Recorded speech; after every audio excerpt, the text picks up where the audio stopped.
Hello friends, आज मैं unit dimension topic को एक्सप्लेन करने जा रहा हूँ। जैसा कि आप जानते हैं कि यूनिट डायमेंशन फिजिक्स का फंडामेंटल चैप्टर है। मतलब फिजिक्स में यदि आपको यूनिट डायमेंशन का कंसेप्ट क्लियर नहीं है, that means you can't solve physics properly. So you must have clear concept of units and dimension. तो आज आपको मैं स्पेशली डायमेंशन के बारे में बतलाऊंगा कि how to write dimension of a physical quantity. जैसा कि आप जानते हैं फिजिक्स में there are large number of physical quantities. और एक और इम्पॉर्टेंट थिंग, हर एक फिजिकल क्वांटिटी का यूनिट डायमेंशन होना मस्ट नहीं है। लेकिन एक चीज़ को आप ध्यान से समझेंगे, फिजिकल क्वांटिटी का यूनिट डायमेंशन दोनों हो सकता है, लेकिन ऐसा पॉसिबल नहीं है कि यूनिट नहीं है और डायमेंशन होगा। That means dimensions are written on the basis of its unit। लेकिन कुछ फिजिकल क्वांटिटी ऐसे हैं जिनका यूनिट है फिर भी उनका डायमेंशन नहीं है। लेकिन ऐसा संभव नहीं है कि यूनिट नहीं है और डायमेंशन होगा। That means a physical quantity can have unit only but no dimension. But it is not possible that a physical quantity has no unit but dimension is available. So this one is very important thing, unit dimension से related. अब आपको हम आज के इस video में बताएंगे कि how to write dimension of a physical quantity. किसी फिजिकल क्वांटिटी का डायमेंशन कैसे लिखा जाएगा। और ये बड़ा ही इम्पोर्टेंट है, बहुत सारे कॉम्पिटिटिव एग्जाम में और आपके 11-12 में भी डायमेंशन पूछे जाते हैं। तो इस डायमेंशन को कैसे लिखेंगे, इसका बहुत ही सिंपल, वेरी सिंपल मेथड हम आपको बतलाएंगे, एक्सप्लेन करेंगे, जिससे कोई भी व्यक्ति जिसका स्टैंडर्ड काफ़ी लो है वो भी इसको लिख सकता है, सीख सकता है। मतलब काफ़ी इजीएस्ट मेथड में आपको एक्सप्लेन करने जा रहे हैं कि how to write dimension of a physical quantity. That I will explain on the board. Just wait.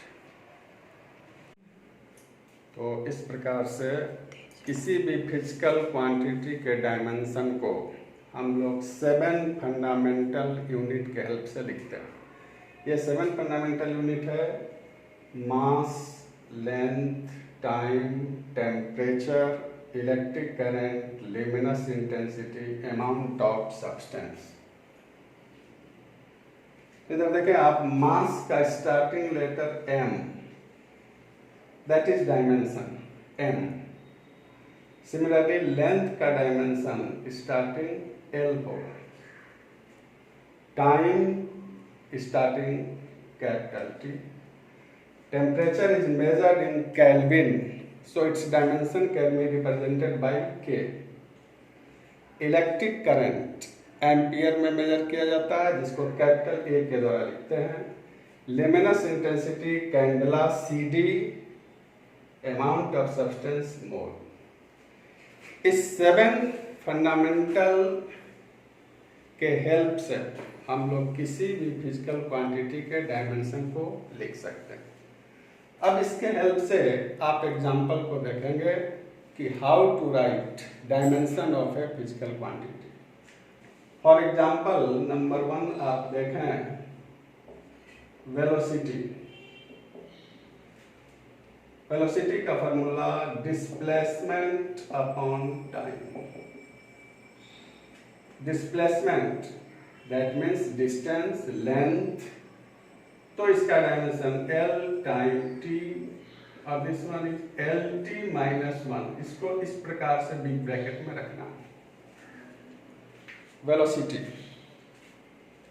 Similarly यदि हम एक्सीलरेशन को देखें तो वेलोसिटी अपॉन टाइम, और इसका हो गया LT - 1 divided by T, LT - 2। This one is dimension of acceleration. तो इस प्रकार से आप देखेंगे कि किसी भी डायमेंशन को हम लोग इस 7 फंडामेंटल के हेल्प से लिख सकते हैं। अब इसके बाद हम एक्सप्लेन करने जा रहे हैं कुछ इंपॉर्टेंट डायमेंशन जो कि बहुत सारे एग्जाम्स में पूछे जाते हैं, और इसके हेल्प से हम लोग न्यूमेरिकल भी सॉल्व करेंगे। नेक्स्ट देखते हैं force. Force is equal to mass into acceleration. Mass into acceleration, mass का dimension m, acceleration LT - 2। MLT - 2 हो गया डायमेंशन फोर्स का। ठीक इसी प्रकार से वर्क का मीनिंग है फोर्स इनटू डिस्प्लेसमेंट। तो फोर्स यहां से आप लेंगे MLT - 2 इनटू डिस्प्लेसमेंट L, ये हो गया ML2 T - 2। This work, force into distance, this work equivalent to energy also। तो एनर्जी का भी डायमेंशन होगा MLT2 - 2। Force, work. इसके बाद नेक्स्ट हम लोग देखें important, next one is Planck's constant. Planck's constant ये इंपॉर्टेंट है किसी भी एग्जाम के लिए, जिसको हम H से रिप्रेजेंट करेंगे। तो इसके लिए हमें फॉर्मूला याद होना चाहिए, E = H new. H Planck's constant, E energy, new frequency. तो H = E अपॉन न्यू। यहां पर एनर्जी का डायमेंशन हम यहां से लेंगे ML2 T - 2, और फ्रीक्वेंसी दैट इज टाइम का इनवर्स, मतलब ये हो गया ML2 T - 1। ये हमारा प्लस हो। इसके देखना कि ये है मतलब कि for writing dimension of any physical quantity you must remember formula related with that term. तो जैसा कि आपने देखा प्लैंक्स कांस्टेंट काफी इंपॉर्टेंट है किसी भी एग्जाम के लिए। ठीक, next important I am going to write Boltzmann constant. Boltzmann constant, इसको हम रिप्रेजेंट कर रहे हैं K से। लेकिन बोल्ट्जमान कांस्टेंट के डायमेंशन लिखने के लिए आपको ये फॉर्मूला आना चाहिए, E = KT, where T is temperature, Q Boltzmann constant, E energy. तो K = E upon T। E means energy, ML2 T - 2, T temperature kelvin, और ये डायमेंशन बन गया ML2 T - 2 - 1 बोल्ट्जमान कांस्टेंट। अब इसके बाद आपको हम प्रेशर का डायमेंशन लिख रहे हैं, ये बोल्ट्जमान कांस्टेंट ये इस प्रकार से। अब यदि प्रेशर का डायमेंशन लिखना है तो pressure = force upon area. Force का मतलब MLT - 2, एरिया L2, ये आपका हो गया ML - 1 T - 2। ये प्रेशर का डायमेंशन। और इसके हेल्प से अब यदि हम चाहें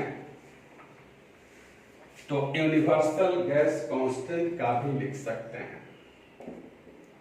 यूनिवर्सल गैस कांस्टेंट, जिसको हम R से रिप्रेजेंट करेंगे। और आप आइडियल गैस इक्वेशन जानते हो, PV equal to nRT। Ideal gas equation R means PV divided by NT। P again pressure, यहां से लेंगे ml minus 1 T minus 2 into volume है ये LQ, N mole, temperature kelvin. तो इसे आप लिख सकते हो ml2 T माइनस 2 पर केल्विन पर मोल। तो इस प्रकार से यूनिवर्सल गैस कांस्टेंट, ये भी काफी इंपॉर्टेंट डायमेंशन है। अब आपको बता दें कि इसी प्रकार से we can write dimension of any physical quantity, जैसा कि आप देख रहे हैं कि, लेकिन उससे रिलेटेड फार्मूला हमें ध्यान में आना चाहिए, फार्मूला याद होना चाहिए। एक और हम देखेंगे कि जो काफी इंपॉर्टेंट है, इन सबको भी आपको याद करना है। नंबर 9 जस्ट ले रहे हैं, कोएफिशिएंट ऑफ विस्कोसिटी।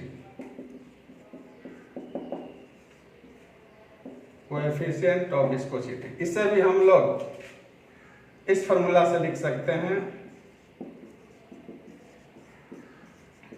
जिसका हम डायमेंशन डायरेक्ट आपको दे रहे हैं। इससे आप लिख सकते हो ml minus 1 T minus 1, area velocity gradient. तो इस प्रकार से कोएफिशिएंट ऑफ विस्कोसिटी को भी लिखा गया।